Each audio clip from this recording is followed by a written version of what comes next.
ጤና ይስጥልኝ። በዛሬው ቀን የምናየው ደግሞ የሎካል ኔትወርክ ኮኔክሽን እንዴት እንደሆነና ምን እንደሚያስፈልጉ ነው።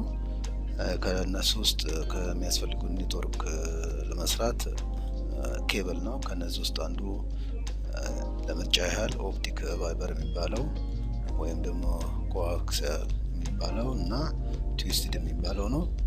ብዙ ጊዜ በአሁኑ የጊዜ የምንጠቀምባቸው እነኚህ ትዊስትድ የሚባሉ ባለ 8 ገመድ ሆነው ግን በከለራቸው በግሩፕ አድርገው በሁለት በሁለት የተጠቀለሉ ናቸው።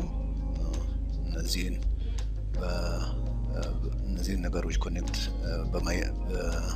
በመጠቀም ሶኬት እንጠቀማለን።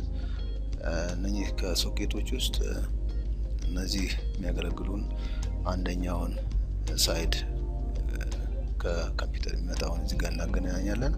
አንደኛው ከዋናው ከሶርሱ ከሚመጣው ጋር እናገናኛለን ማለት ነው።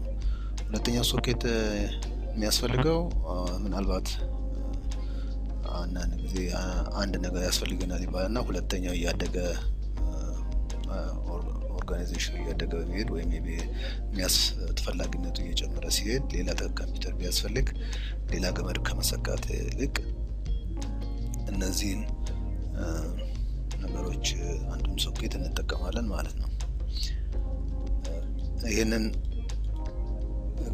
ኮኔክት ለማድረግ ትዊስትዱን የምንጠቀምበት ኮኔክተር የሚባለው አንደኛው ይሄ ኤርጂ 45 የሚባለው ነው። ባለ 8 ኮንታክት ያለው ነው። ይሄኛውን አንደኛውን ሳይድ ፓርት ገመዱን በስምንቱን ማለት ነው በእነዚህ ውስጥ አድርገን እናስገባቸዋለን። ካስገባን በኋላ በዚህኛው ኢንስትሩመንት ፕሬስ በማድረግ ይሄንን እዚህ ውስጥ አስገብተን ፕሬስ በማድረግ እንዲህ አይነት ገመድ እናገኛለን ማለት ነው። ለዚህ ኢንስትሩመንት ስፔሻሊ ለዚሁ ተብሎ የተሰራ ኢንስትሩመንት ነው። ሌላው እነኚህን ነገሮች ለማገናኘት ፕሬስ ለማድረግ የሚያስፈልገን እነኚህ እንዴት አድርገን ነው ፕሬስ የምናደርገው፣ በምን አይነት ሲስተም ነው?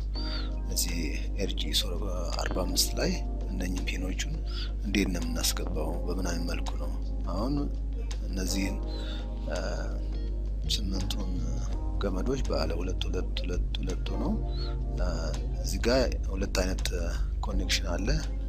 ታይፕ ኤ እና ታይፕ ቢ የሚባል ነው።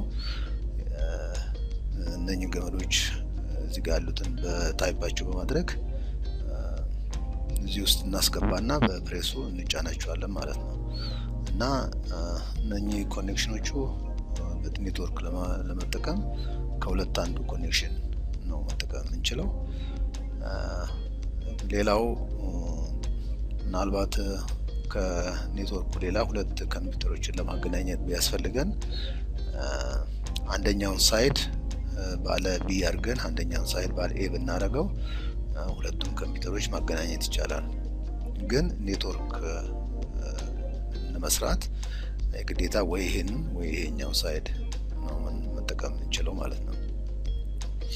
ሌላው ከነዚህ ውስጥ የሚያስፈልገን ተጨማሪ እቃ ለዚህ ለኔትወርክ ስራ ሁለት ነገሮች አሉ፣ ሀብ እና ስዊች የሚባሉ እና እነዚህ ሁለቱን ከሁለት አንዱ በመጠቀም ኮኔክሽኑን ከዋና ከሶርሱ የሚመጣውን እዚህ እናስገባለን። ከዚህ አውጥተን ስዊቹ ሶኬት ውስጥ ይገባል። ከሶኬቱ ወደ ኮምፒውተሩ ላይ ያለው በኤዘርኔት የሚለው የራሱ ጃንክሽን ፕላጋን አለ፣ እዛ ውስጥ እናስገባለን ማለት ነው ኮምፒውተሩ። እና ይሄ እንደ ጃንክሽን ነው፣ እንደ ዲስትሪቢዩሽን ነገር ነው የሚያስፈልገን። ፕራክቲካል እንደሚያሳየው ብዙ ጊዜ አሁን ከዚህ ይልቅ ይሄኛው ወደ ፖፑላር እና ፕራክቲካል እና ፕሮዳክቲቭ የሆነ እና ጥሩ ልንጠቀምበት የምንችለው ይሄ ስዊች ነው። እንግዲህ ስለ ዕቃዎቹ የሎካል ኔትወርክ ለመስራት የሚያገለግሉ መጠኑ ይሄነኚህ ኢንስትሩመንቶች ይሆናሉ። እንደሚቀጥለው የቪዲዮ ትምህርታችን እስከምንገናኝ ድረስ መልካም ጊዜ፣ ደህና ሁኑ።